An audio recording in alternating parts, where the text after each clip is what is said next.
In the annals of psychological theory, few concepts have captured the imagination quite like Carl Jung's exploration of the human psyche. Among his many profound insights, one stands out as particularly intriguing: the notion of the inner king. This archetypal figure, deeply rooted in the collective unconscious, represents the highest potential for leadership, wisdom, and self-actualization within each individual. Yet in modern society, a troubling question arises. Have we, as a collective, killed the king inside us? To understand this concept, one must first delve into the Jungian framework of archetypes and the collective unconscious. Jung posited that beyond our personal unconscious lies a deeper layer of the psyche, shared by all of humanity.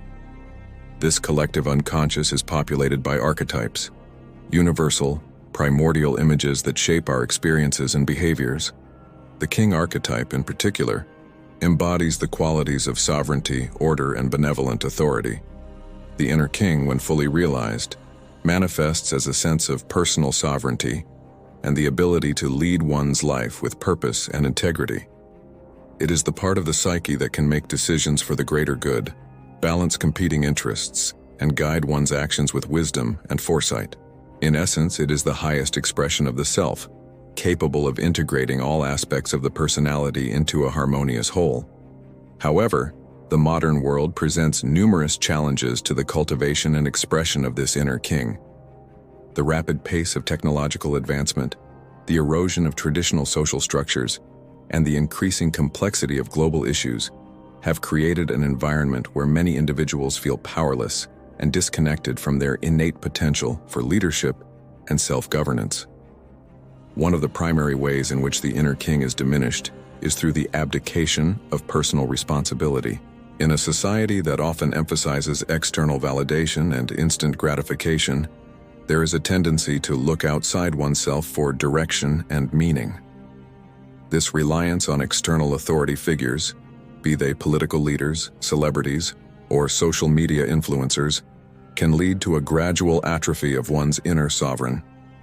Moreover, the prevalence of cynicism and disillusionment in contemporary culture can further erode the foundation upon which the inner king stands.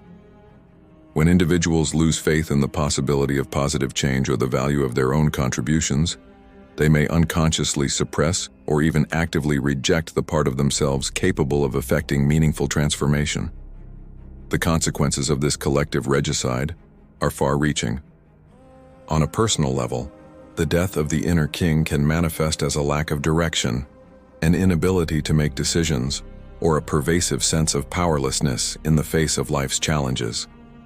Individuals may find themselves constantly seeking external validation or approval, unable to trust their own judgment or take decisive action.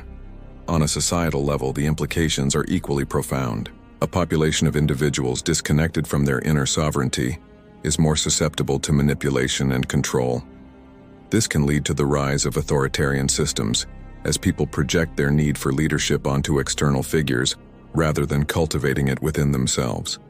Furthermore, the suppression of the inner king can result in a collective inability to address complex global issues effectively.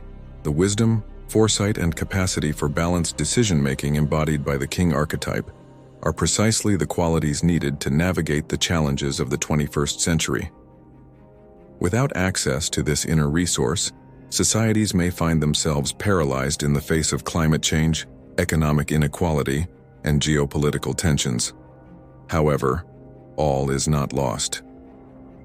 Jung's work offers not only a diagnosis, but also a potential remedy.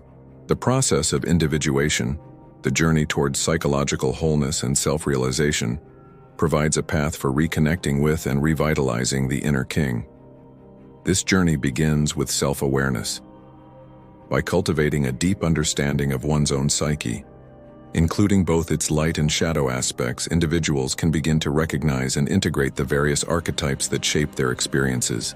This process of integration is crucial for the emergence of the inner king, as it allows for a more holistic and balanced expression of the self. Meditation and contemplative practices can be powerful tools in this process, offering a means to quiet the external noise and connect with the deeper wisdom of the psyche. Through regular introspection, Individuals can begin to discern the voice of their inner sovereign amidst the cacophony of societal expectations and personal doubts. Another crucial step in reviving the inner king is the reclamation of personal responsibility. This involves a conscious decision to take ownership of one's life choices and their consequences.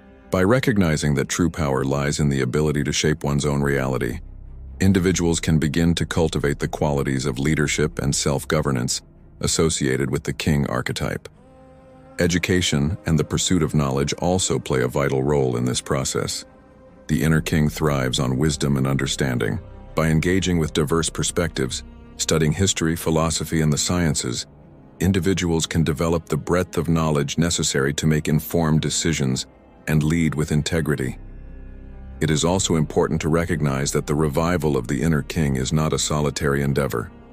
Community and meaningful relationships provide the context in which personal sovereignty can be expressed and refined. By engaging in authentic dialogue, collaborating on shared goals, and supporting others in their own journeys of self-discovery, individuals can create a collective environment conducive to the flourishing of inner leadership. As society grapples with increasingly complex challenges, the need for individuals who have reconnected with their inner king becomes ever more pressing. Those who have undertaken this inner work can serve as beacons of wisdom and integrity, guiding others by example and contributing to a more balanced and harmonious world. In conclusion, while it may seem that the king inside has been killed in many individuals, the potential for its revival remains ever present. Through conscious effort, self-reflection, and a commitment to personal growth, it is possible to resurrect this vital aspect of the psyche. As more people embark on this journey of individuation and self-realization, there is hope for a collective awakening of inner sovereignty, paving the way for a more enlightened and empowered society.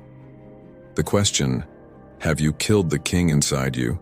is not merely rhetorical. It is an invitation to introspection, a call to reclaim one's innate potential for leadership and self-actualization.